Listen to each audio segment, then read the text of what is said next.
It is known as the happiest place on earth. But just like any other place that tries to keep its squeaky clean visage untarnished to the public, Disneyland has its share of skeletons in the closet and a dark side to it. And so, here is a story about one man's paranormal experience during his last trip to Disneyland.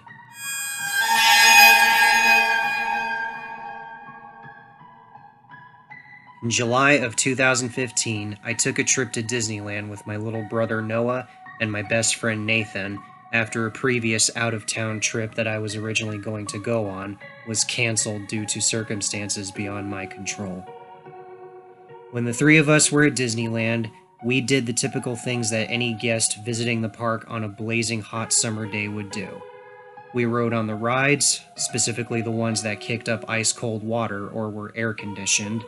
We walked all over the place, ate at their ridiculously expensive restaurants, and purchased a few souvenirs here and there. Much to the dismay of our wallets, you might say.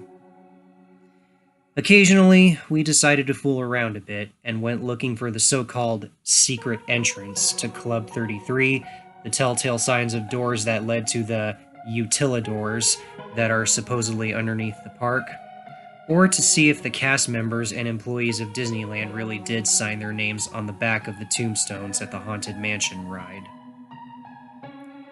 I also want to point out that while we did these things as discreetly as possible, we did them in a manner where we wouldn't get into serious trouble with the park's security. But all of this background filler is neither here nor there. I'm simply giving the basic background behind this Disneyland trip, which led up to the paranormal event I experienced there. So, it was near the end of the day, and the three of us decided to visit Big Thunder Mountain Railroad and get in a ride or two on that attraction before we had to leave the park. Naturally, though, the line for the ride was absurdly long, and as we shuffled forward every couple of minutes, me, my brother, and my friend Nathan passed the time with casual talk about all sorts of things, both Disney-related and otherwise. Eventually, we made it to the part of the ride where we would be getting into the train carts, and for whatever reason, the three of us decided to ride in the first car directly behind the train engine. I sat on the far right seat, my brother sat in the center, and my friend sat on the left side of him. As the coaster began its journey into the cave entrance, it eventually passed by the decorative stalactites, stalagmites, cave pond, and the water running down from the openings in the ceiling before the coaster began its upward climb towards the first drop. As we were passing by the water running down from the ceiling openings, I stuck my hand out to catch some water for the hell of it, as I looked up towards the ceiling where the water was flowing from. But as my hand passed by the flowing water, I felt something warm and fleshy brush up against my palm.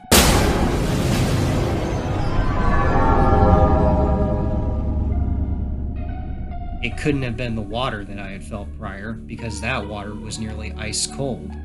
And I knew it couldn't have been the person sitting behind me in the minecart, because they were busy recording the ride with their iPhone and chatting excitedly with their friends or family members when I turned around to look that way. A feeling of uneasiness and slight terror crept up my spine after I realized that those two things couldn't have been whatever it was that brushed against my hand. And this feeling stayed with me until the ride ended. Once we got off the ride, Noah and Nathan noticed my quiet and somber mood, and they asked me what was wrong, to which I told them the strange event I had experienced on the ride. They expressed some concern and interest in what I had told them, and offered their own explanations as to what happened. But eventually, the discussion turned into some lighthearted teasing and joking around, and we didn't talk any further about it. When I got home later that night, however, I hopped onto my computer and did some research into anything paranormal related that occurred in or around Disneyland or on its attractions and rides. My research eventually ended up finding several news articles and a Wikipedia page about the last reported death that occurred at Disneyland, which occurred on none other than the last ride the three of us went on before the park closed for the day. Big Thunder Mountain Railroad.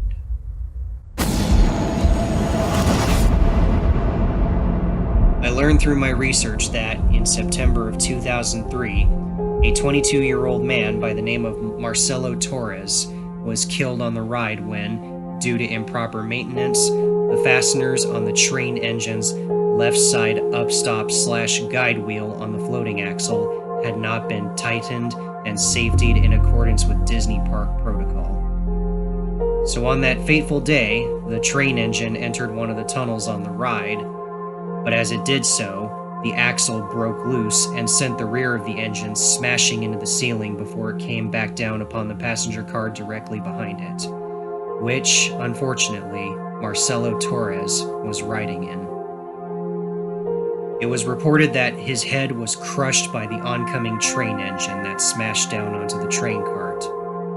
And one thing's for certain, his death left a bloody, gut-wrenching mess that all the passengers who were directly behind him on that tragic day will certainly never forget, especially the 10 other riders who were also hurt from the accident. After taking in this grim revelation about Big Thunder Mountain Railroad, I turned off my computer and tried my best to get a decent night of sleep.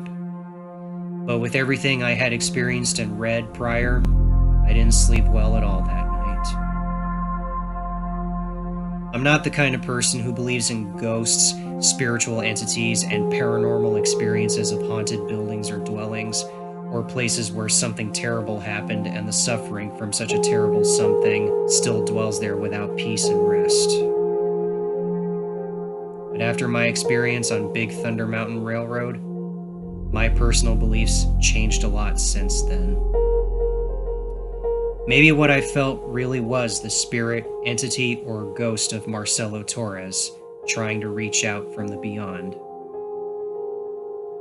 But one thing's for certain, if I ever find myself at Disneyland in the future, I will never get back on Big Thunder Mountain Railroad.